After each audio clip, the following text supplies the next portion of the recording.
Buenos días. En este video realizaré una breve reseña histórica del libro Instituciones políticas y formulación de políticas públicas en Venezuela, auge y colapso de la cooperación política. Según los autores Francisco Monaldi, Rosa Almeida González, Richard Obuchi y Michael Pendolvi, al libro lo dividen en dos grandes periodos. El primer periodo en 1958 a 1988 y el segundo periodo de 1989 al 2006. En el primer periodo nos habla de una alta cooperación política que hubo entre los presidentes, los partidos políticos, empresarios, militares y legisladores.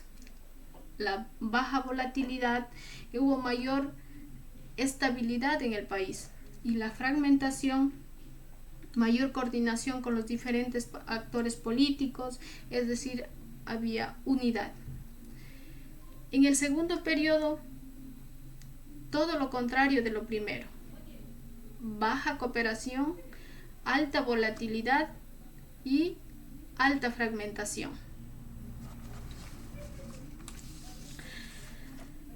En el primer periodo, con la finalidad de mantener estabilidad política, un grupo élite muy importante firmó un acuerdo multipartidista y a este acuerdo lo denominaron Pacto del Punto Fijo, en los cuales los principales partidos políticos de Venezuela, como Acción Democrática, COPEI y URD, Unión Republicana Democrática, firmaron este pacto. Y a este pacto incluso grupos de influencia como los militares, la iglesia, los sindicatos, las fuerzas armadas entraron en este acuerdo para asegurar la sostenibilidad de sus intereses.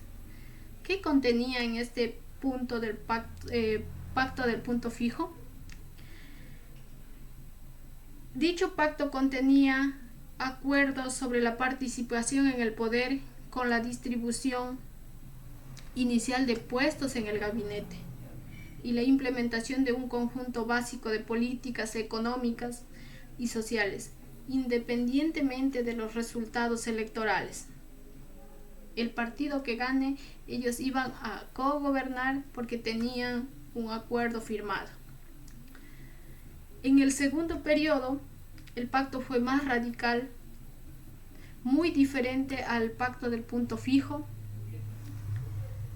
El pacto del punto fijo, el sistema democrático se centró en los partidos políticos. En la era chavista, el centro de gravedad se trasladó exclusivamente a la presidencia, o sea, al ejecutivo.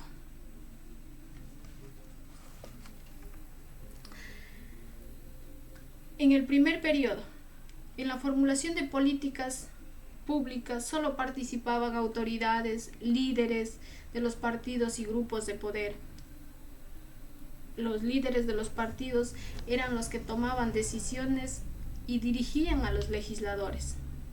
La disciplina de los partidos fue extremadamente alta durante el primer periodo. Todos los votos lo realizaban a mano alzada con la finalidad de mantener un control absoluto sobre ellos. Además, los legisladores eran marginados porque carecían de conocimientos.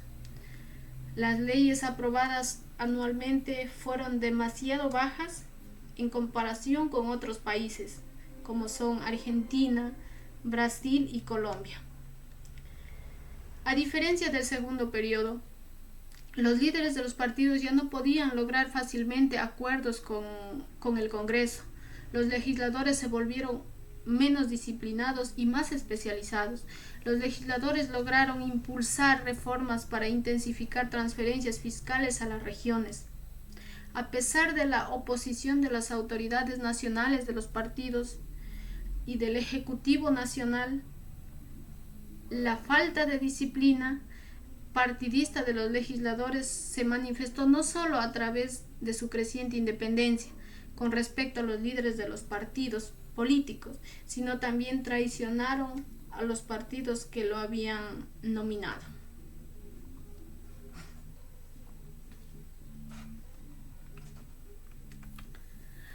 El poder ejecutivo en el primer periodo y en el segundo periodo.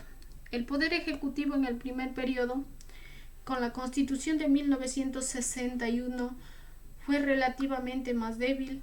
Sin embargo, coordinaban con los partidos políticos y estos a su vez dirigían a los legisladores, permitiendo gobernar con estabilidad. Y en el segundo periodo, el poder ejecutivo, con la Constitución de 1999, fue relativamente más poderoso. Sin embargo, no había cooperación ni coordinación con los partidos políticos. Fue más radical, por lo que generó mayor inestabilidad en el país. Durante la presidencia de Chávez, el gobierno tomó mayor control con el Tribunal Supremo de Justicia y el Consejo Nacional Electoral, acabando de hecho con la autonomía de cada una de estas dos instituciones. Entre los aspectos más relevantes de la Constitución de 1999 podemos mencionar 6. El primero, el presidente, el periodo presidencial se extendió de 5 a 6 años. Podían reelegirse, o sea, ellos podían tener un periodo presidencial continuo de 12 años. Y el segundo, se otorgó al presidente completo control sobre la promoción en las Fuerzas Armadas sin necesidad de aprobación por la legislatura. El tercero, la nueva Constitución eliminó el Senado y por consiguiente disminuyó la capacidad de los estados de influir en la legislatura. El cuarto aspecto, se le otorgó al presidente la capacidad de activar cualquier clase de referéndum sin ningún apoyo en la legislatura. El quinto, se eliminó cualquier tipo de financiamiento a los partidos políticos.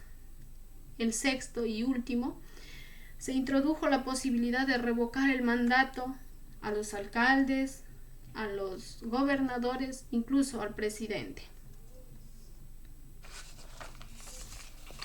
Como conclusiones entre el primero y el segundo periodo tenemos que el primer periodo las políticas fueron más coherentes, estables y bipartidistas. A pesar de que los partidos se alternaban el uno con el otro, la política petrolera, la política industrial, la política educativa y la política de salud estaban muy bien organizadas. A diferencia del segundo periodo, las políticas fueron más inestables, más coherentes y miopes. Saludos, muchas gracias.